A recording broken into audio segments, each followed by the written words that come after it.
In the early days of the internet, radical libertarians were scattered, lonely, and faceless. Without direction, they resigned to scour the web, sifting through content providers in a wasteland plagued by YouTube demonetization, Facebook jail, and covert internet censorship. But then, in 2017, the Libertarian Union was formed. Finally, the average Joe libertarian could find a thriving community of independent podcasters and content providers, all in one convenient location. At Libertarian Union, we'll always have the latest news, interviews, discussions, and even movie reviews. With hundreds of episodes and more added all the time, you'll always find something fresh at libertarianunion.com. All right. Let's get fired up here.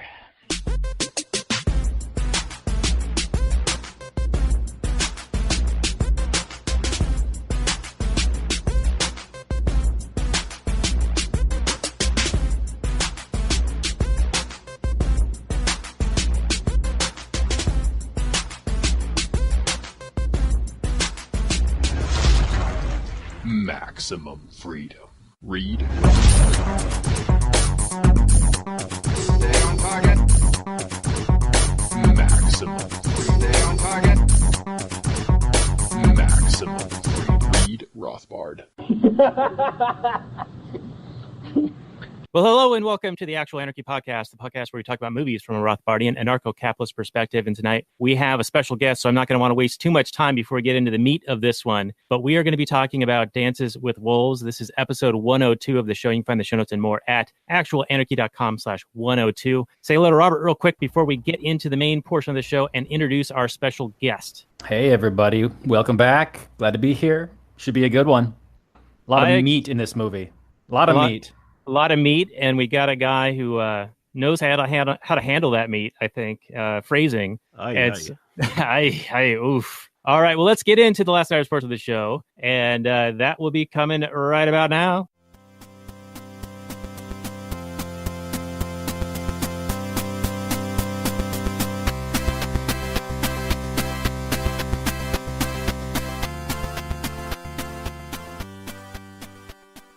Hey everyone, it's Daniel and Robert, the Last Nighters, and this show can be found on the Launchpad Media, where they're always launching new ideas in your direction. This is episode number 45 of the show. You can find the show notes and more at lastnighters.com/45. Tonight, we have a special guest. Mance Rayder, free man beyond the wall, is joining us to talk about a movie that was actually a pick of yours, right? Is that right, Mance? Dances with Wolves? Yeah, I think that was my suggestion. Yeah, and I watched the 4-hour cut. I'm not sure which. Oh, excellent. I'm curious if, Robert, if you watched the other one, if... Oh, hell no. I mean, yes. Oh, hell yes, I mean, whatever the shorter version was, I watched that.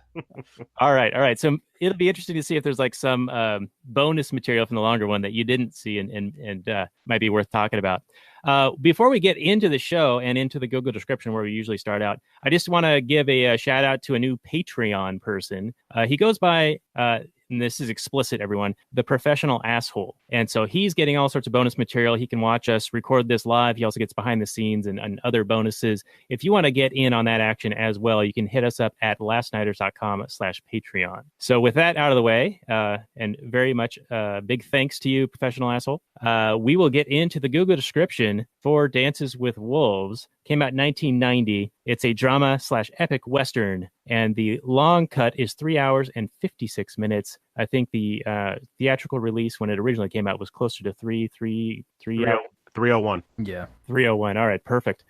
So this got 8 out of 10 on the IMDb, 82%, Rotten Tomatoes, 72%, Metacritic, and 89% of Google users like it. Here is the description. A Civil War soldier develops a relationship with a band of Lakota Indians. Attracted by the simplicity of their lifestyle, he chooses to leave his former life behind to be with them. Having observed him, they give him the name Dances with Wolves. Soon he is a welcomed member of the tribe and falls in love with a white woman who has been raised in the tribe. Tragedy results when Union soldiers arrive with designs on the land. Came out November 21st, 1990, directed by, starring Kevin Costner. Won a couple of Academy Awards, I think 7, after being nominated for 12. It got Best Picture and Best Director for Mr. Costner. Robert, your thoughts on the description, and then we will go to Mance. Yeah, so just quick question for you 4-hour boys. When I was watching it, the version I watched translated, every time they would say Lakota, they would have the translation be Sioux. And then in your description, you just said Lakota. Is Lakota and Sioux, are they synonymous? Or is that just what my version said? My version said Sioux as well. Yeah, mine also, I recall it saying Sioux, but it would say speaking Lakota. Okay, so they're Sioux people speaking Lakota. That's the language? It could be, or it could be the language they used for the movie. Because they did use... It says here, quick Wikipedia, the Lakota are a Native American tribe, also known as the Teton Sioux. They are one of 3 Sioux tribes of the Plains. Okay. That makes sense. Very good. So yeah, that's essentially the description is accurate, I would say.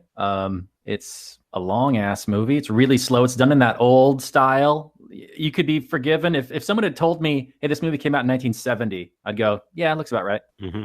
It doesn't do anything special in terms of the special effects. And this is pre-CGI, so you're talking about some blood splatter and some prosthetics and that sort of thing. But it's done even in that old style where they're really taking their time. It's really slow. And I don't think if they had made this movie today, it would have been like a 2-hour movie, probably tops. But I didn't even watch the 4-hour movie, so I don't even know what you guys saw. I could tell you it took me the better part of a week to watch all of that. It was 2 major, sessions of watching the movie, and I cut with about 2 hours remaining, so they were getting to the buffalo hunt. Mance, did you make it through the entire 4 hours, all in one shot? Yes, this is one of my favorite movies. So, and it has been for as long as I can remember since it came out. So, yeah, I mean, I sat through it all in one shot. I mean, of course, I stopped to grab a beer and another beer and another beer and another beer because it's that long. But yeah, I mean, I love the movie. I love the humor. There's so much understated humor in it. Even amongst the Sioux, there's a good bit of humor. If you really pay attention, there's a lot of understated humor in it as well. And I think that everybody gave Costner crap for Waterworld, and I always said that because of this movie and how good it is and just how good the story is, he gets a pass on pretty much anything. I mean, yeah, but I mean, he's done good movies since then too. So, but yeah. I would agree with you. However, my thought when I was watching this was that this is why he thought he could do Waterworld, because it's basically he's just rehashing this movie, but he's trading water for the plains. Yeah, yeah. It's that's an interesting way of putting it. Yeah, there's a lot of rumors behind Waterworld. They said it was like $150 million bust, but I heard there were rumors behind the scene that he was going through a divorce at the time, and he was actually using the movie to hide money, so he wouldn't have to give it to his wife who he was splitting up with. So these are all rumors, but stuff that I heard when the movie came out, when the movie was being made. So. Wow, that's interesting. Do you think that The Postman, which I think actually did worse than Waterworld, was a just to make sure? I think it was I actually like The Postman. I actually think there's some great themes in that. I think there's some good. I think there's some good messages in that movie actually. Okay, yeah, that's one I haven't seen in a long time. This I hadn't seen since probably shortly after it came out. Oh, actually, no, I take that back. I went on a trip to Hawaii in 2004. And at the I got into the hotel room and this was playing on the TV and I just left it on. So I sort of half watched it about 14 years ago. Yeah. I mean, he's made some really good movies. I mean, I think The Untouchables was a good movie.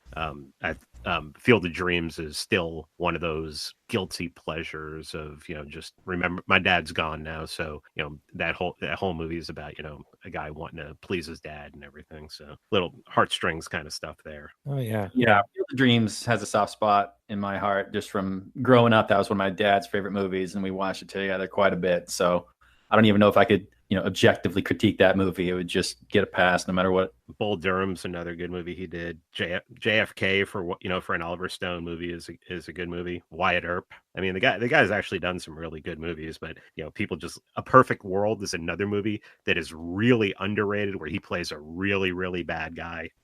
That's an Eastwood flick, right? Yeah, that was one that Eastwood made, and I actually saw that one in the theater. Okay. Yeah, so I mean, the guy's made some really, really good movies. He just caught so much crap for Waterworld that it's like every is what Tin Cup, another good movie another enjoyable movie that he made. So right, and let's not forget The Bodyguard with Whitney Houston. I mean, that's probably his top movie. That's that may be the biggest box office movie he ever did, and I've never seen it. Just have no interest whatsoever in that at all. It had a #1 song too, right? Whitney Houston. Yeah, unfortunately, yeah. Yeah. Well, why don't we start talking about the movie in and of itself and just kind of set the scene a little bit. The opening is kind of interesting because he's been injured in battle in the Civil War, or the War of Northern Aggression, as I like to refer to it as. And because so many people are injured and the surgeons there are overworked and underappreciated and all that stuff, they say, you know what, we're going to have to take this guy's leg off, but let's go, get some rest first because he'll still be here. And realizing that he's at risk of losing his leg, he would rather die. So he basically does, suicide by cop or suicide by enemy soldier, and charges and rides out in front of the Confederates. And I thought that was pretty interesting because, he's trying to get killed, but these guys must be, frickin' stormtroopers or something because they can't hit him. Well, he's got plot armor. He's got plot armor, but this is a callback to the Star Wars universe, I think, a little bit. But as a result of the type of muzzleloader firearms they had, they would shoot and have to reload, and it would take a good minute or so, and they would shoot again. And while they're shooting at him for sport, they're all distracted, and then the Union guys charge and break their line, and the Confederate guys have to retreat. So Hero guy now gets his leg saved by the general's surgeon because he's gone out and done something amazing. So you guys have any thoughts on that with the he'd rather die than live without a leg? And how does he stay a lieutenant after being this huge hero, right? So I'll go to Robert. Well, I just think it's interesting that the general, evaluates him from his own perspective. Like, this guy's an amazing man that we need to save because he's so brave. Not that was a suicidal crazy man attack that was clearly he's lost his mind. So I don't know. I don't know how he stays a lieutenant. I don't know how he says, I want to go out to the frontier as a thank you. And then I don't know how the guy, when he gets to the frontier, the guy in charge there immediately kills himself for some reason because he's a crazy person or he's had enough. Who knows? Yeah, he's got that king complex or something. There's a lot of suicide going on at the beginning of the movie.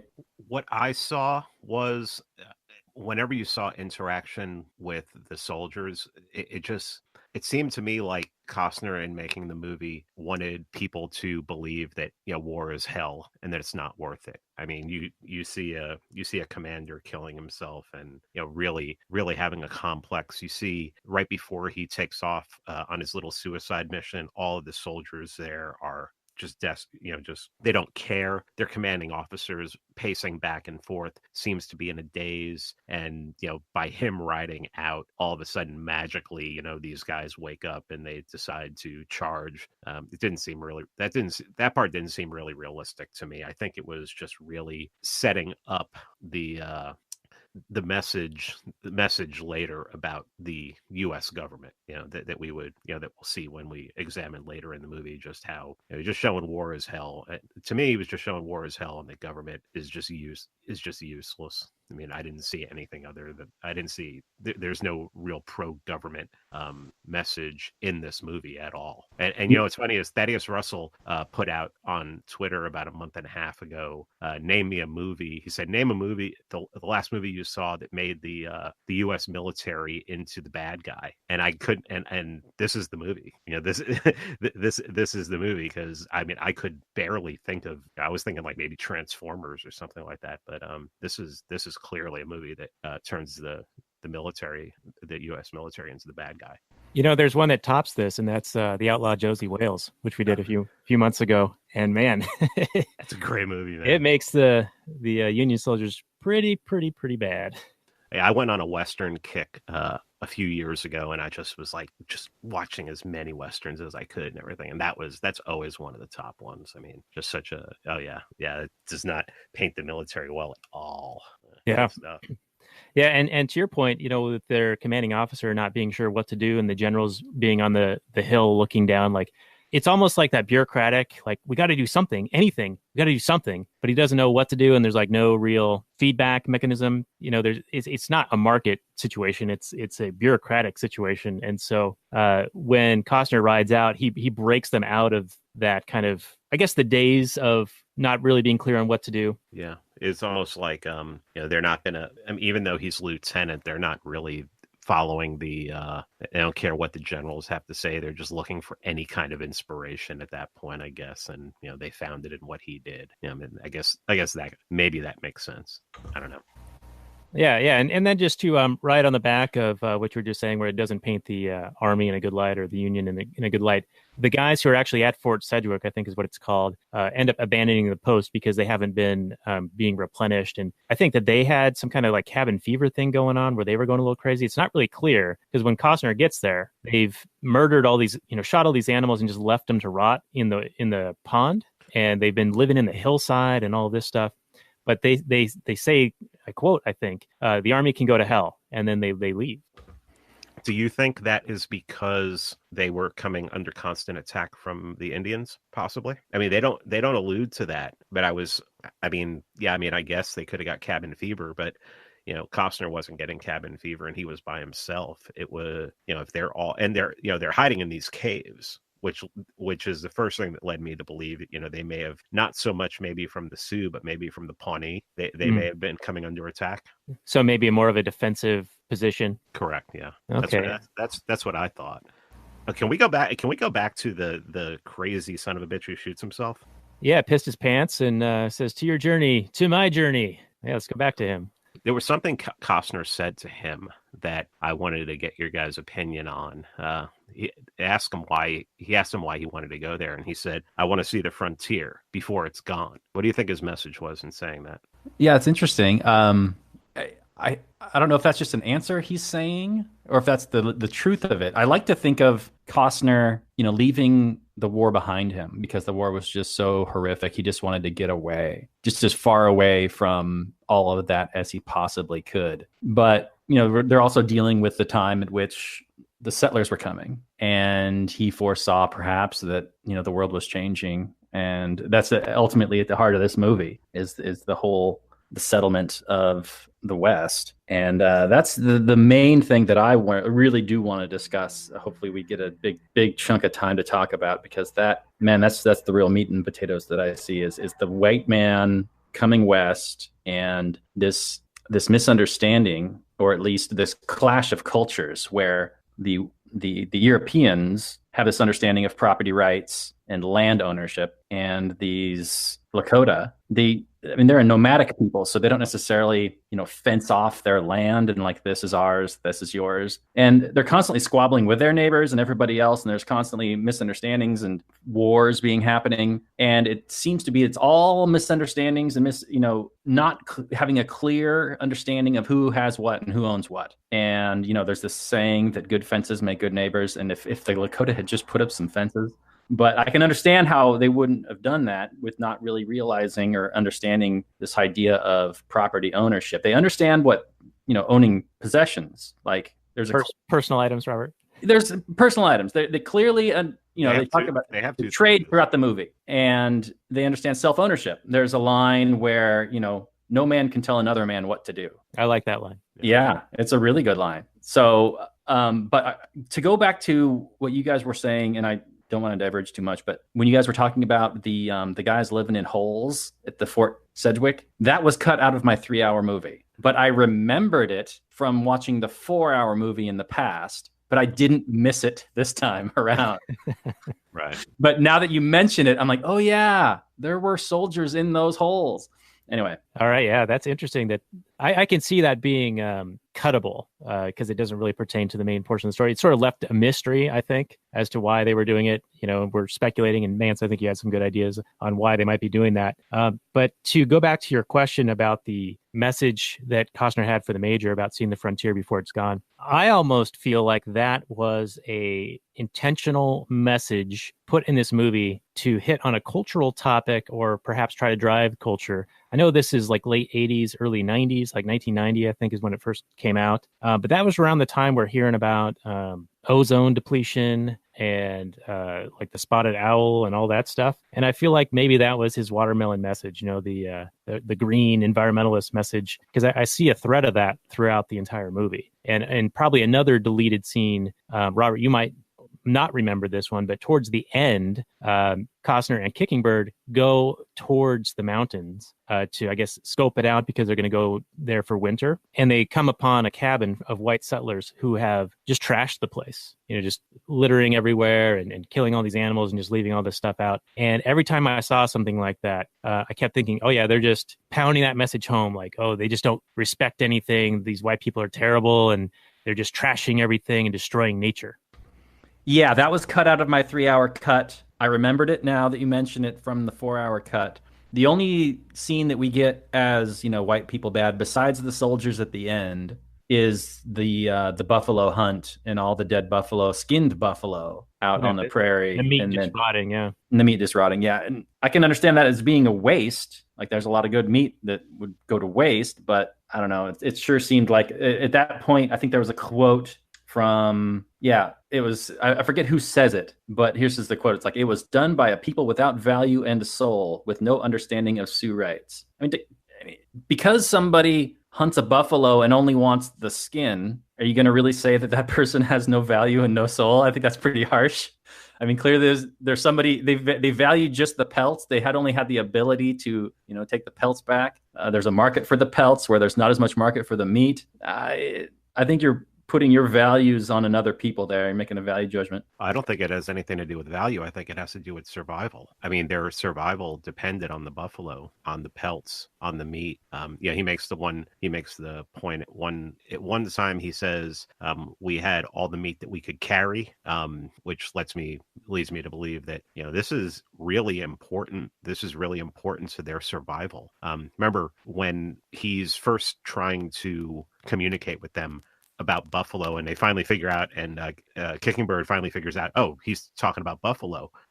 Costner says a little bit later, I could tell that Kickingbird was very distraught because we hadn't seen buffalo yet. I mean, this wasn't even though they treat it as something spiritual, it's almost like a part of their, what we would term religion. It's their survival. So I think at that point, what he is saying is that, anyone who relies on the whole buffalo, or at least most of the buffalo for their very survival, just to take the pelt and let the rest of it rot is pretty much a waste. I mean maybe there is a commie message in there, but I don't see commie messages in everything. So that's our specialty.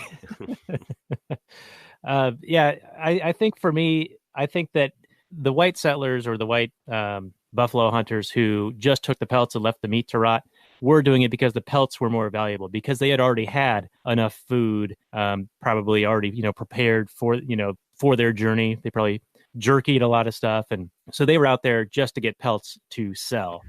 But the Lakota or Sioux, they were using the entire buffalo, like you were saying, Mance. And I think if one were to look at that and go, well, one has more of a higher claim on it because they're going to use the animal more respectfully or more fully without as much waste. And I think that almost is a little bit of a pseudo environmentalist message / egalitarian type message, well, they deserve it more. They're more deserving. I think it comes down to a lack of understanding of who owns what. I mean, the hunters, they clearly don't recognize the Sioux ownership of these buffalo, and the buffalo, and then the Sioux, do they have a claim on the buffalo just because have they homesteaded the buffalo? I mean, these are nomadic people who basically follow, the buffalo herds because they were essentially their life's blood. That's how they survived for the most part. I mean, they live next to a stream. You can only fish up so many fish. They probably hunt some deer, but buffalo is their main source of subsistence. But they don't brand the buffalo. They don't fence in the buffalo. So, the Europeans coming over go,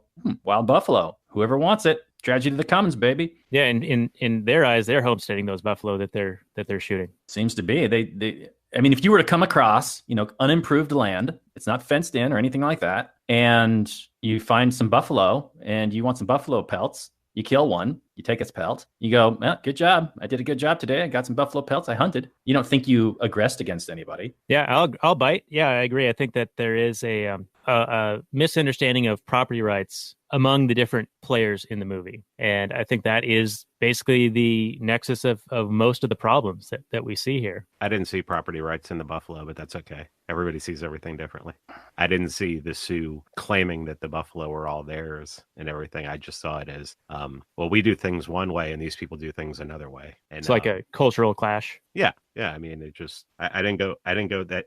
I go deep in on a lot of stuff, but I didn't go deep in on that one. But they certainly judged the white men for acting differently. Like at one point, they're talking in this tribal circle. I judge white men for acting differently. Well, they judge. They do. They go, well, he's not a Sioux, so that makes him less. And they say the whites are a poor race. Yeah, they say they're dirty, they can't ride, they can't shoot, they wouldn't last a winter, but they're coming, right? More of them are going to come. Yeah, so these Indians are a pack of racists. That's what I have to say. Well, let's talk about the culture. Either that or they're elitists.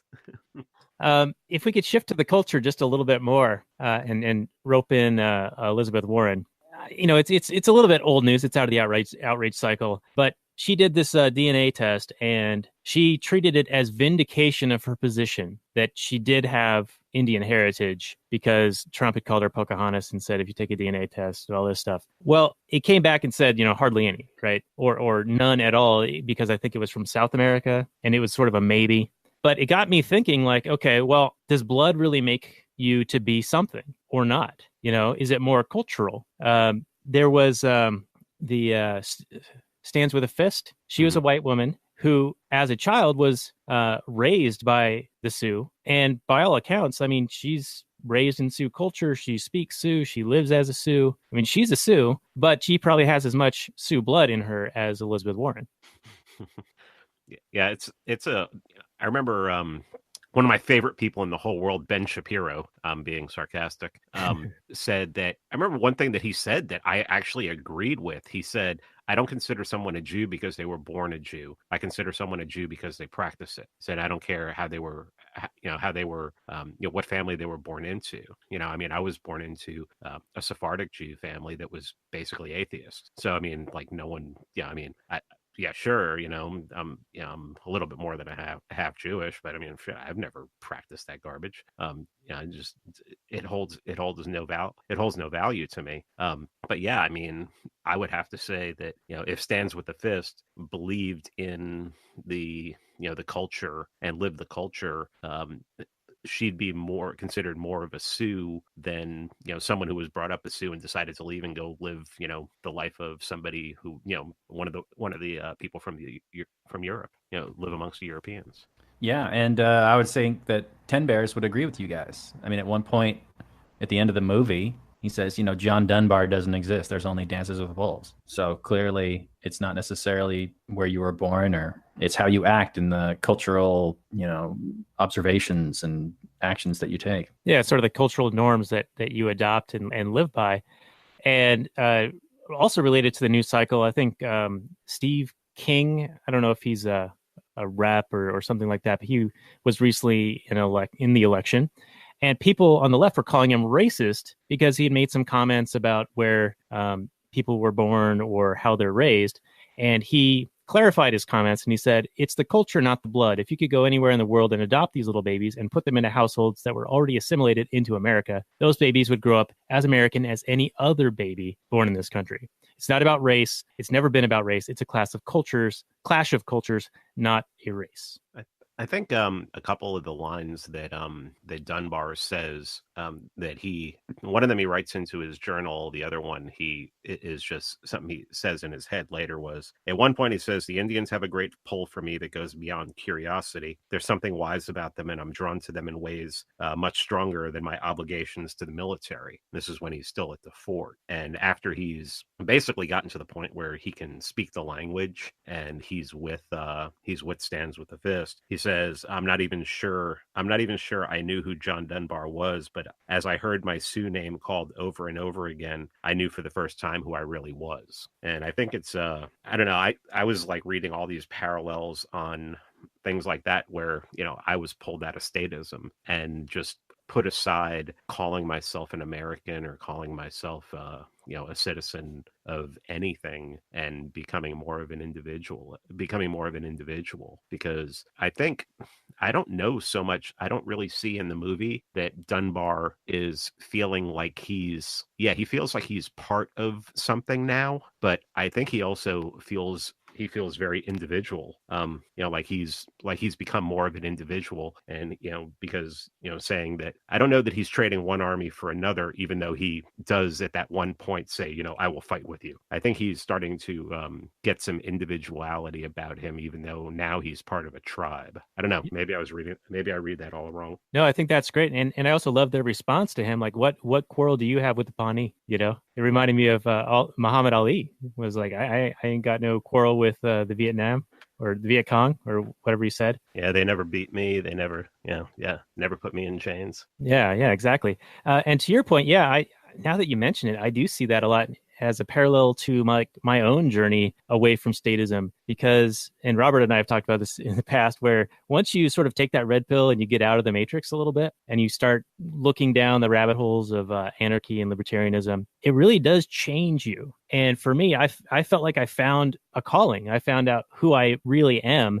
I kind of shed that NPC skin, you kind of drop out of that. And it also changes your life. Like, your friends and your family are no longer the same anymore. You got to watch what you say, and surviving the holidays is probably going to be a little bit of a challenge, I think. Getting in some beef with grandma and all that.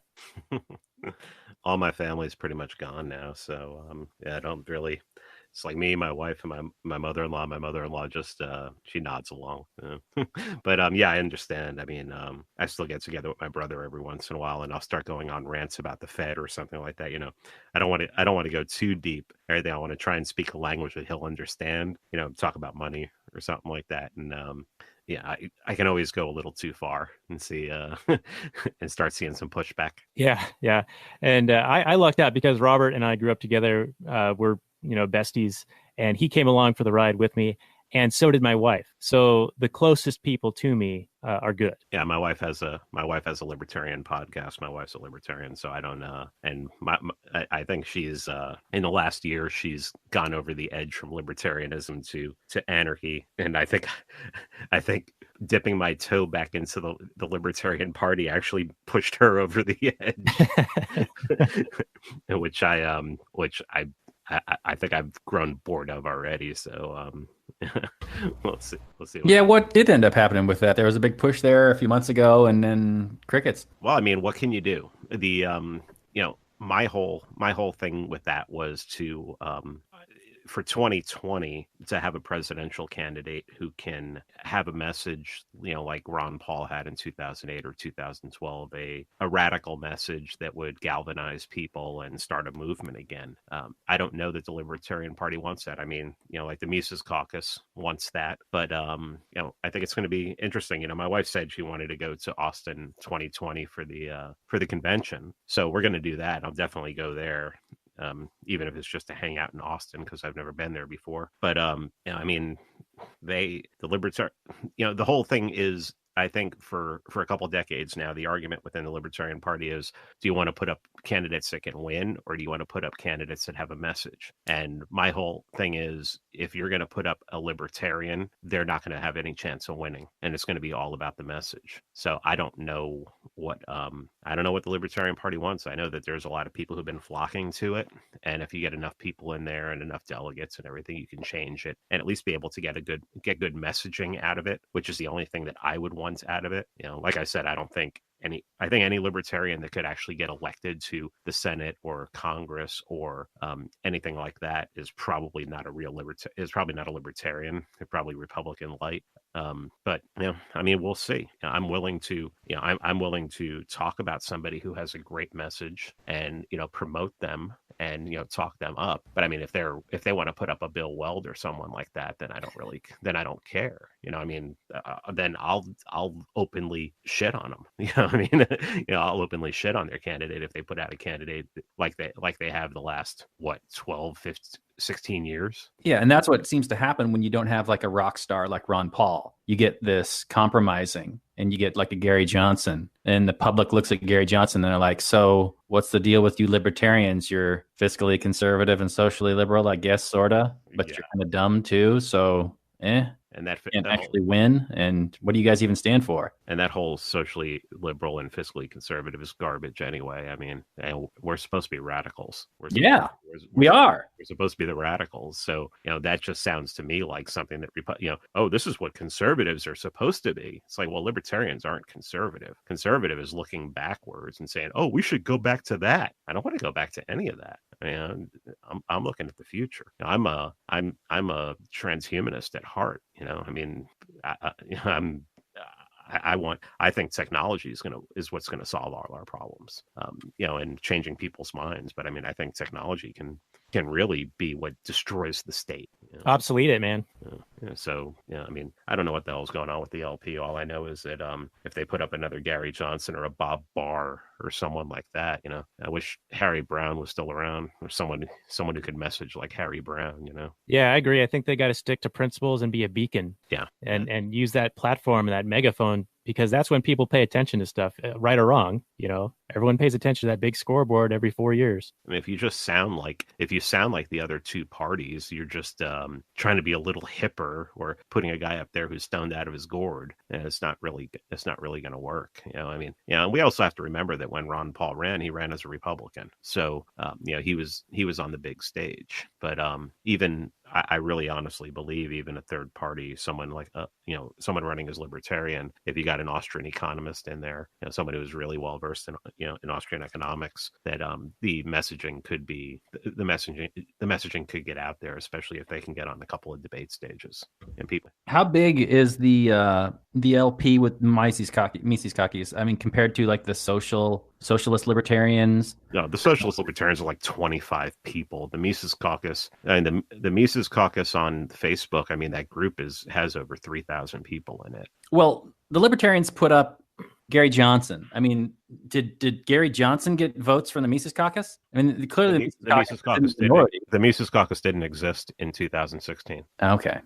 The Mises Caucus, from what I understand, and I've had Michael Heiss on my podcast, is basically a reaction to your Gary Johnsons and your Bob Barrs and your Bill Welds. Is well, let's get back to libertarianism. Let's get back to Mises and Hayek and Rothbard, instead of this, for lack of a better term, Cato Reason Magazine kind of libertarians. Right. And speaking of getting back to things, we should probably get back to the movie, and perhaps we can continue this discussion in our Patreon bonus content at the end, where we dive into some more of this, because we only have so much time for the show, and we're getting down to like the last 15-20 minutes of content for the show. So if you guys want to get the Patreon bonus content, it's lastnighters.com/Patreon. And I think where we were leaving off, or something I wanted to bring up, was the whole notion of stands with a fist. She was getting picked on by some women in the Sioux tribe for years. And then until she stood up to the bully, punched him in the face, and said, I'm not taking this shit anymore. Then she finally got respected and became part of the tribe. And John Dunbar, Kevin Costner, he does a similar thing where the Sioux are investigating him. They're trying to steal his horse, Cisco. And then he gets fed up and he's like, well, I'm not just going to sit here and be a victim anymore. I'm going to go out to them and bring this situation to a head. I'm not going to be in a position of weakness. So I thought that was a pretty decent message. And it is echoed from the very beginning on his suicide run, where he was like, all right, I'm just going to go and take massive action. So any comments? I think it's a strong action. I appreciated it. As a protagonist, you got to make strong choices, bold decisions. As an audience member, I appreciate that in my protagonists. It moves the plot forward, and you can respect that character, even if it's not even a decision you would make personally. It's like, well, I think if I go and do that, I'm probably going to get murdered. Or you can still respect that decision. Is like, wow, it's a bold move. Respect. So it's a bold move, Cotton. Let's see if it works out for him. And he knew he was rolling the dice. He knew he could easily have gotten killed, but yeah, he put all his blues on, his dress blues on, and marched right into camp. And it worked out for him that he found a injured woman that he could, bring back to them. Yeah, I think more than anything, that whole situation was just moving the plot forward. I don't know that that a sane man would have ventured out like that. But yeah, I don't know. His character is an odd bird. I mean, he's not. I mean, the first time we see him, he's basically trying to commit suicide. So he seemed like, as even when he was traveling west with his companion, that guy was absolutely insane. But really funny. It seemed like he was still a little bit off of his rocker and trying to get his his land legs. But I don't know that. Yeah, I think that was just, as you said, just moving the plot forward. It didn't seem to make sense at all that you would go out and confront or seek to initiate contact with a people that you've been taught your whole life are probably bloodthirsty. Yeah, I found it believable just in my viewing, because he'd been out there for a long enough time to where he realized that no one was coming, and the Sioux were approaching his fort, and he was sleeping with a gun with his finger on the trigger. Yeah, which was good. Yeah, totally crazy. But I can totally see somebody being like, you know what, I'm not going to just sit here and wait for something to happen. I'm going to go out and, because whatever's going to happen is going to happen at this point. If they have designs on attacking me, then I don't stand a chance. So I might as well be bold and see if I can make the situation better. I found that to be, I don't know, kind of reasonable, but different strokes for different folks, I can imagine, like the market. I thought I'd throw this in there just so that for understanding of the movie, the original battle in the beginning of the movie was in Tennessee. The historic Fort Sedgwick is in Colorado. So that was quite a trip that he made when he requested to go west. And he went from Tennessee all the way to Colorado. Just FYI. Yeah, it does. That is a serious trick. That's like a month or two probably by wagon. That's not a quick thing. And dangerous at that time. Let's face it. I mean, he wasn't taking a train.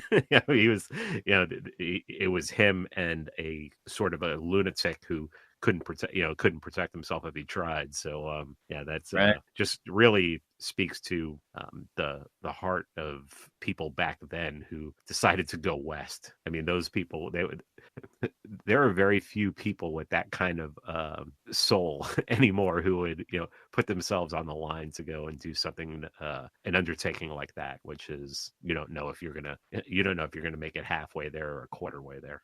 Yeah, and I like the way the movie starts out with him, just being fed up and going through this horror of war. And so he's just kind of like, fuck it, I'm going to go do this and come what may. It's kind of like the people that sign up to be, they become colonists on Mars, even knowing that they're never going to come back. They're just like, well, I've had enough of Earth. It's okay, but not really working out for me. Let's try something else. Yeah.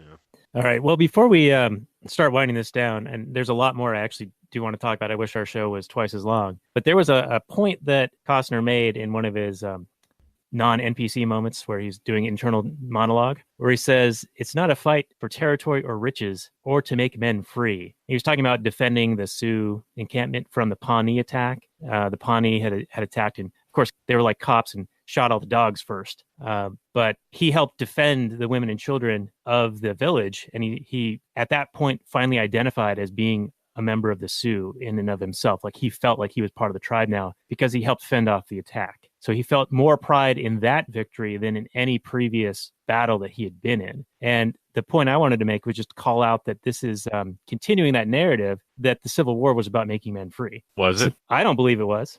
Yeah, neither do I.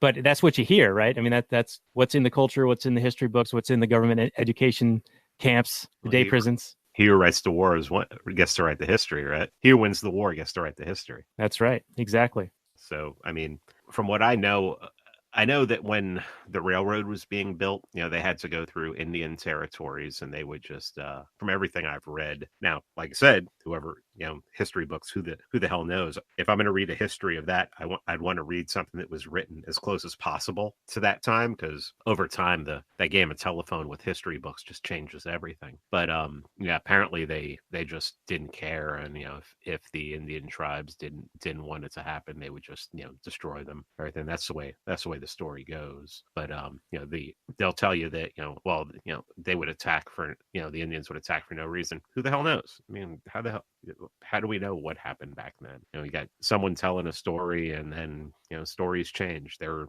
the people who are in charge don't care about real history. I mean, they tell us that babies are being pulled out of incubators, and they tell us that ships are being attacked, so we need to go to war in Vietnam. I mean, who the hell knows that's one of my problems with history and that's one of my problems with.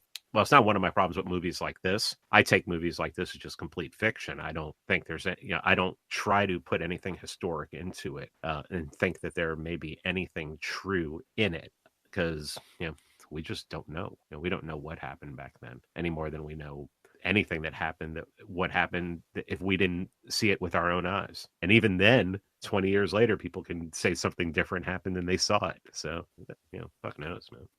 All right, so I would like to ask Daniel a question. Daniel, so you got the Indians who have a certain understanding of these people that are coming into the land, like whether or not they see it as an invasion or people that are coming to just share the land, or they definitely see it as a changing of their life for good or ill. Now, we do know that capitalism creates good relations all over the place. And this movie doesn't really get into that. They get into some trading, but they don't talk about all the successful trading posts where Europeans would trade with natives and everybody was better off and everybody was happy.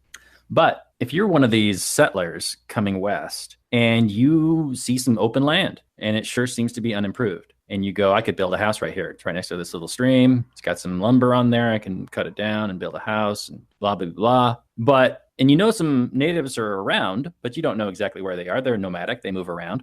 Do you have some kind of obligation to seek out, any kind of potential people who would have a claim on that land? I mean, it's in your best interests to do that so that you don't have a sudden war party on your front lawn, people going, hey, you're on our land, GTFO. But would you say that the settlers had some kind of obligation to go to the natives, try and learn the language or try and communicate in some way and negotiate some sort of a land sale or agreement of some kind? What do you think about that, Daniel? Well, I think that's a very difficult question because there's different conceptions of property rights theory at play here, right? So I'm not really sure how that would play out. If it looks like totally unimproved land that they've merely passed through, then perhaps they have an easement. But I don't know if you really can lay a claim on property that you just passed through and use as your sort of hunting ground, right? It doesn't seem like to be a real quantifiable unit. Rothbard said in Ethics of Liberty that any land that somebody hasn't improved upon or worked upon was fair game. And the example he described in that book was if somebody was claiming a large section of land and say that like the very outskirts of it, these people, they just claimed it. They've never touched it. They've never tilled it. They've never done anything to it. If somebody else came along and improved upon that land or changed that land in some way, that they had a higher claim to it than the people who were saying it was theirs, but had never done anything with it. So let me throw that out there because, that's from Murray. Okay. Well, we usually defer to Murray on things like this. The show was originally called Read Rothbard. But it sounds like you guys are saying that the settlers would not have any kind of particular obligation, although it may be in their best interests. Is that what you're saying, Daniel? Well, it usually pays to be, friendly with your neighbors and have peaceful relations. So yeah, I would imagine that trying to establish some kind of neighborly. But you wouldn't say that the settlers were stealing land. No, I don't believe that would be the case. I would say they were stealing land if they went into that camp and moved them off of it and, physically moved them off of where they were on right now. Even if they're nomadic, then just wait for them to leave. I mean, to go in and make a claim of land that people are using at that point doesn't make that. I think that's wrong. If they leave, of course, different story. But, it does make sense that if you were going to be living in the proximity of somebody, that you try to reach out and do the best you can to say, hey, look, I'm going to be living over here. And, my line is, you leave me alone, I'll leave you alone. If you need help, ask. And I think that's a good communication. And also, you can find out if there's somebody who's actually using that land or if they have something buried there or something like that. I think it would just make sense to do. Yeah. Right. I think people generally don't want to fuck other people's shit up, and it behooves them to go around and ask, "Hey, am I fucking up your shit right now? Am I? I don't know." All right. So there's a point in the movie where during the buffalo hunt, Costner loses his hat. And one of the Indian guys finds it and he puts it on. He's like, my hat now. And they're sitting around the powwow and Costner wants his hat back. And he's like, no, I found this on the ground. He left it. He clearly didn't want it anymore. When it's obvious, of course, that it fell off because he was, in the midst of doing something else and he's now asking for his hat back. And that kind of resolved it. But I'm wondering if, the point that you just made, Robert, about whether there's any claim to the land that they're passing through, if perhaps the hat is an allegory for that. Like, well, the hat fell off, therefore anyone who finds the hat can now have it. And I wonder if Costner in the film in making of the film is saying that's what happened with the land. Well, the Indians aren't on it at this moment, but yet they still claimed an ownership. Right, yeah. So it's inconsistent, at least, or not a fully formed philosophy on property ownership for the Lakota. I think that was just part of the plot to create tension amongst amongst somebody who is really not familiar with these people yet, and to see how they would interpersonally deal with a disagreement in something like that. Interesting. Yeah, there was a lot of trading going on between Costner and the Sioux, throughout the movie. And one of the key ones that I wanted to mention, and we really unfortunately need to start winding this down, was when he was asking to get married to Stand with a Fist, and all of these people in the tribe, because their custom was that a bit of a dowry needs to be offered, and so they were donating things to him, and then it was all amassed, and then the quote was, if it's gone in the morning, that means they've accepted your offer. They've accepted the trade. And there's a lecture by Robert Lefebvre about money and the origin of money. And he actually talks about this, where this was how tribes would barter with each other. They would put out a quantity of goods, an assortment of goods, and the other tribe the next day would know if the trade was accepted if the goods were now gone. And if it was still there, then it wasn't something they wanted, or it wasn't enough, or something along those lines. So I'll post that in our show notes page, because it's kind of an interesting thing to see the origins of that, and to see that kind of called out in a movie is kind of fun. That wasn't in your cut, was it, Robert? No, it wasn't. You're right. That they just all of a sudden got married as soon as Kicking Bird said, hey, you're done mourning, and then they got married, and then that was it, and then he went and did the thing. Yeah, that's not in the theatrical. That's in the extended cut. Yeah, because I remember. Yeah, I remember watching it this time, and I've watched a 4-hour before, but it's been a while. And I remember watching it this time. I was actually watching that today, and I'm like, oh yeah, that's right, they did this. It didn't make any sense to me. I like the at one part when he questions it, and he's like, are they fucking with me? Yeah, you're right. That's the call back to the humor you were talking about, because he was joking around with these guys a fair amount once he got cordial with them. Well, there was even, there was a lot of humor in it. Like when one party would come in when they were first communicating, Kicking Bird and Wind in His Hair would come up there, but they'd leave a couple guys back, and he'd always wave to them, and they'd never wave back. And then at one point he waves to them, and one guy waves, and then like the rest of the guys just look at the one guy who's waving, like, what are you doing?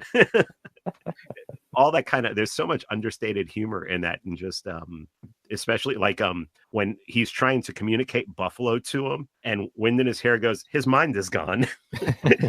There's just like there's like all these great lines that the Sioux throw out there, and I can see why I've come to realize that a lot of people do not like movies with subtitles, and I love movies with subtitles. My favorite TV shows are all foreign, so I watch all these TV shows out of Sweden and Denmark and everything. So subtitles are like, they're food to me, man. I can sit there and watch subtitle movies all the time. Yeah, we got them on for the kids, so they can learn how to read.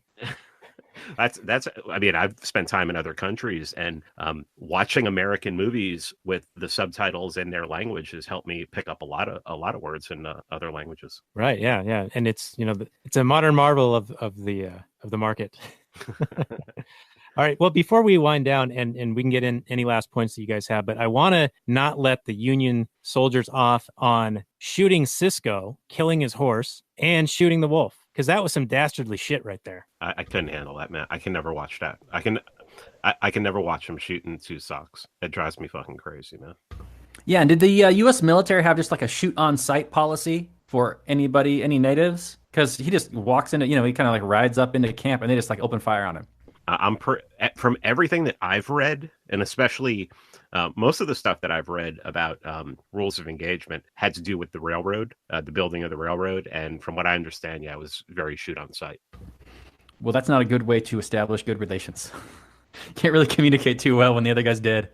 Well, and and you can argue that the Europeans understand property rights so much more than these savages do, but they really don't understand the non-aggression principle at all, apparently. Yeah. So, I mean, if they don't understand the non-aggression principle, how good are they on property rights? Yeah, it's like each side had one half of that equation, and libertarianism brings it all together, both sides. Yeah. All right. Any last points before we wind down? And then Mance will give you a chance at the end to throw out your URLs and where people can find and follow your work, because you do great stuff, man. Thank you. I appreciate it, brother. I mean, we could get into various things, but we hit the main points, so I'm pretty happy with what we talked about. I almost get the idea that Robert doesn't like the movie. I'm going to give a positive review. I was tearing up at the end, and that surprised me because this is like a long, kind of drawn out movie, a movie that I'd seen before. But, when he was deciding to leave the camp and leave the tribe and, wind in his hair is like saying, I will always be your friend. That really got me. That was really hardcore stuff. And I was tearing up really, really good. So I left with a very positive impression, but I'm wondering if any part of the movie dragged for you guys since you had an extra hour. I thought the movie was still pretty too long at 3 hours, but at 4 hours, I can only imagine, unless there's a bunch of gold in there that really helps the time jump by. Well, we just told you all about all that gold that you missed out on. And everything you said was like, yeah, I can see why it was cut.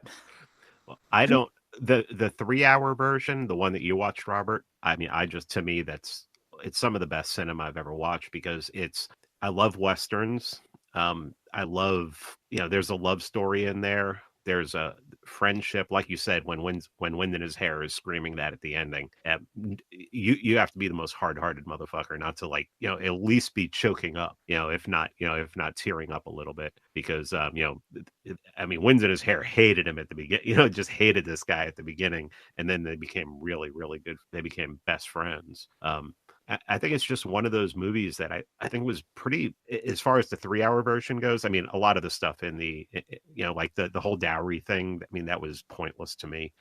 But the 3 hour version is as perfect a movie is just because it has that kind of hero's journey, that kind of thing that Joseph Campbell would have wrote about in his books. And I love the understated humor of it. The movie always makes me laugh, always makes me chuckle. I mean, I'm not getting belly laughs. I mean, there's a couple points where I think there are some really funny lines in it, but I think it's really entertaining. I think it's entertaining, and I think I like seeing movies about different cultures, and that's a culture that's pretty much it's been lost to history. I know it still exists, but I mean, it exists in basically concentration camps in our country. Yeah, unfortunately. Now, Mance, we usually do a final summary and review at the end, but I feel like you kind of just did one. And feel free to add to it and then give a out of 10 rating, go a decimal point deep if you would. Oh, yeah. I mean, I think everyone should check out the movie at least once. And I think if people really like the movie, they'll watch it they'll definitely watch it again. I mean, I've probably seen the movie 6, 7 times, 8 times over the years. I really think it's like a 9.5. And the only reason I wouldn't give it a 10 out of 10 is there's just little things that annoy the hell out of me, like Stands with a Fist hair and and the fact that Graham Greene, who plays Kicking Bird, is like the least Native American looking Native American in this movie. He's like, everyone else is like so all the actors they got were so obvious, look so obvious, like they could have just went to reservations and gotten these people. But Graham Greene has been in so many damn movies. It's like, I couldn't take him seriously. He's been in so many straight movies playing, just like playing white, like a regular Westerner kind of, almost like a white dude, that it's like, I'm just looking at him, I'm going, oh man, they could have got someone else to do this. So yeah, there's just a couple. There's a couple things. The length of the movie doesn't bother me at all. I don't have any problems with long movies. It doesn't feel like 3 hours to me when I watch it. And another movie that's like almost 3 hours long that's the same is like Heat. When I watch Heat, it doesn't seem 3 hours long to me. It seems like it goes by really quick. And this movie goes by really quick for me, but I can see how for a lot of people it wouldn't go by very quick. All right, very good. Well, Robert, you are on the floor. All right. Well, I actually really did enjoy this movie. This is my third or fourth time watching it of all time. And this is the first time, though, that I really analyzed it with my libertarian brain. And of course, my libertarian brain really honed in on the whole property rights issue. I mean, almost all conflicts outside of like romances and that sort of thing are property based misunderstandings or property violations. And you really see that with this class of cultures in this movie, where you got these Westerners with their understanding of property rights and the natives with their understanding of property rights, and the lack of communication and really is on display. And that's the source of the conflict. And I think it does a really good job of showing that. And as far as like the movie is concerned, I thought the acting was all really well done. I'm not the hugest Kevin Costner fan. I don't think he's the best actor in the world, but he's solid. I can't complain about it too much. And, you really got to admire his gusto. He's like, I'm going to make a 4-hour movie and I'm going to put it out. And I'm Kevin Costner, what's up? And he's going to spend a ton of money. And, he's like kind of like the James Cameron of his time, where he's just like, I got a vision for a movie. I want to make a story I want to tell, and I'm going to do it the best I can. And if you're down with that and you want to check it out, cool. If you're not, well, you can hit the bricks. I don't care. And I gotta respect that a lot. So this movie, I'm going to give it a positive review, not up to the level of Mance's 9.5. But I would say that this is a movie that everybody should check out. I know we didn't get into the Trail of Tears and the horrific treatment of the natives by the American government, but that could be a topic for an extra episode or another episode. But I'm going to give this movie a 8.0, a flat 8. It's really strong. There's not a lot of issues other than I'm going to reiterate what Mance said about stands with fist hair. It made zero sense. She should have tied it back into a braid like every other Lakota woman. It didn't make any sense for her to have like Clan of the Cave Bear hair that just was wild and frizzy. I didn't understand it. I mean, I think you can trust your audience enough to pick her out of a crowd. I don't know. But good movie. Check it out. A lot of interesting themes to discuss. And Daniel, what do you think? Well, what can I say that could top all of that? But other than I found this movie to be very well done. I was completely transported into the story and the beautiful scenery. The cinematography was amazing. I really enjoyed I viewed it sort of as, and I know, Mance, you were saying, you got to look at this thing and not take it as history, but I kind of viewed it as maybe a view into the past and took it a little bit as that. Now, of course, it's going to have a lot of creative license, but I think that it is like a time capsule piece. And I think it was actually put into the Smithsonian or the archives of the U.S. Congress or something like that, whatever that status thing that they do with culturally important films. So it's in there. But yeah, this was a great movie. I'm glad I watched it. And I'm glad that I watched the longer cut, the bigger version, longer and uncut, whatever they say in South Park that in that movie. And I'm going to go with an 8.7 on this thing. I highly recommend it. Totally suggest that people do watch this. And there we go. So Kevin Costner, Dances with Wolves. Great movie. So you heard it here, folks. So next week, I think we're going to come at you guys with another Tom Cruise movie, American Made. Robert, you saw that recently and thought there was a lot of good stuff. And I still got my HBO free trial, so I think I'm going to check that out. And we will do that as the next episode. So Tom Cruise, American Made. Excellent. Yeah, it's good flick. A lot of stuff in there, a lot of meat. It's also a movie that would benefit from us doing some research in history because it kind of glosses over some things. But I don't know. Well, it is us, so I don't totally expect us to be totally prepared, but I think we'll still have a good discussion because that's what we do here. Yeah, baby. And Mance, why don't you throw out your handle and websites and all that? Where can people find your stuff? And we really appreciate having you on. I'm the host of the Free Man Beyond the Wall podcast. Any of your podcast catchers will get it. iTunes, Stitcher, Podcast Addict will get it. Anything. My Patreon is patreon.com/Mance Rayder. Check it out. There's a lot of I'm doing Ask Me Anythings. I did one with Scott Horton where every question that somebody asked got answered. We're doing one on Monday night with a lobbyist, a DC lobbyist, where you're going to be able to ask him anything, and he says he will answer any question that will not reveal his identity, because he will be undercover, because if he reveals where he works, it'll be obvious who he is.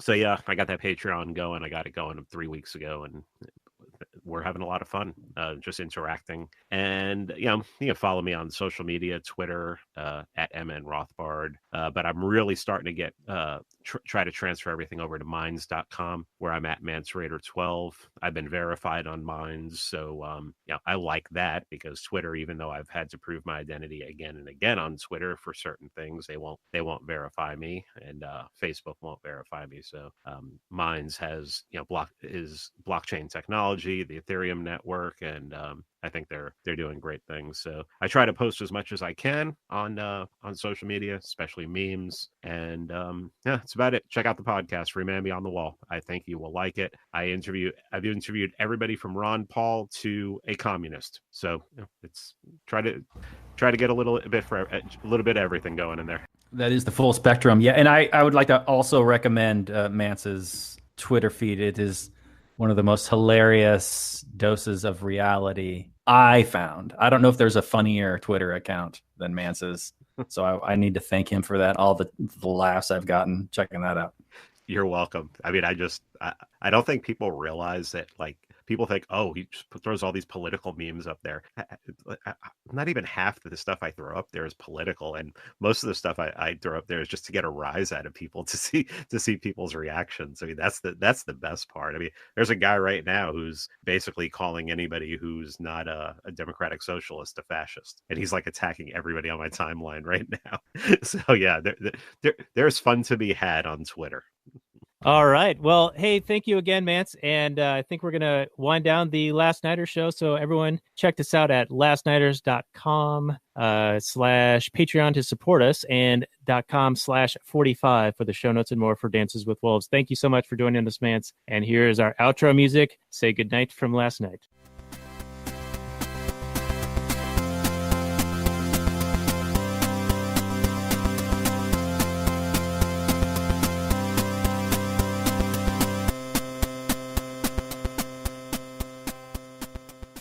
All right, we'll continue for a few more minutes with our actual Anarchy audience. Thank you guys for sticking with us for an extra long episode so far. We might do a little bit of Kathleen Turner overdrive if Mance can stick around a little bit longer afterwards.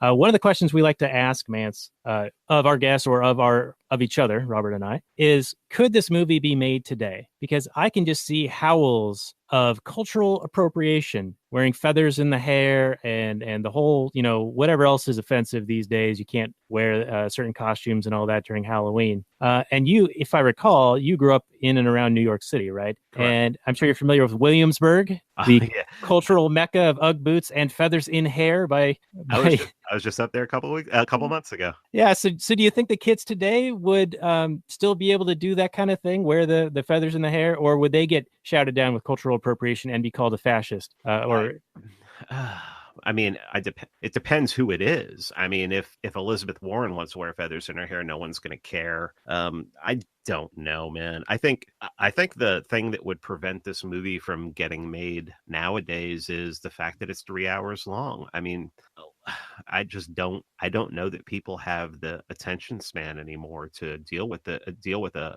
movie that's over 2 hours, unless it's a comic book movie. And even then, when a comic book movie goes too long, you start seeing people complain. So, but as far as the cultural appropriation goes, probably. I mean, God, man, they ruin everything. They're so awful. I mean, it's just, it's Halloween when I was growing up was just all about cultural appropriation. I mean, it was just, the Indian was probably still one of the most popular costumes. Yeah, cowboys and Indians. I think a few years ago, some actress got in trouble for going as cowboy and Indian with her boyfriend, and just this last year, or a couple of weeks ago, Shaun White, the snowboarder, got in trouble for wearing an insensitive costume. It was the guy from Tropic Thunder, I think, the retarded guy. And I guess you're not even supposed to say the R word. So, I'm probably now a fascist. Well, that's retarded. So.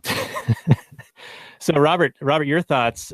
Because I know that there are some YouTube videos where they'll show a millennial type person a movie from in the past.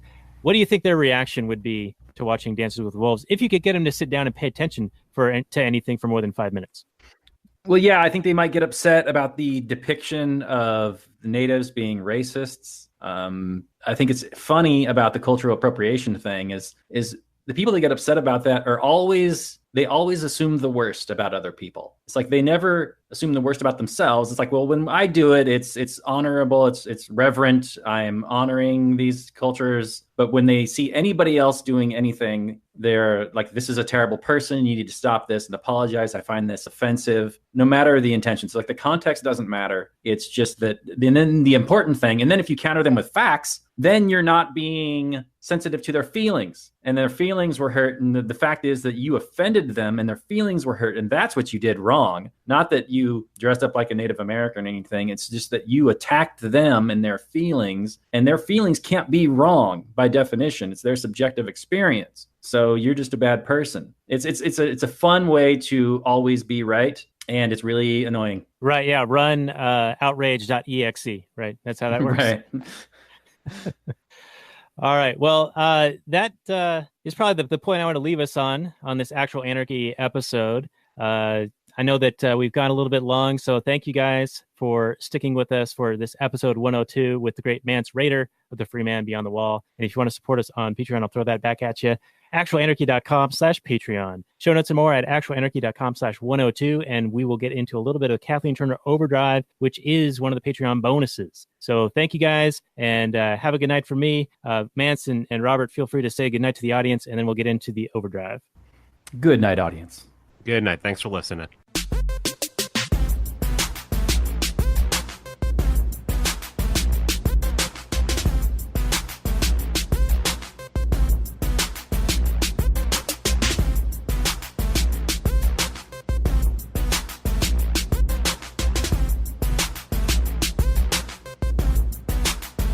The Chipmunks. CHIPMUNK. We're the Chipmunks. Guaranteed to brighten your day. Do do do do do do do do do do do.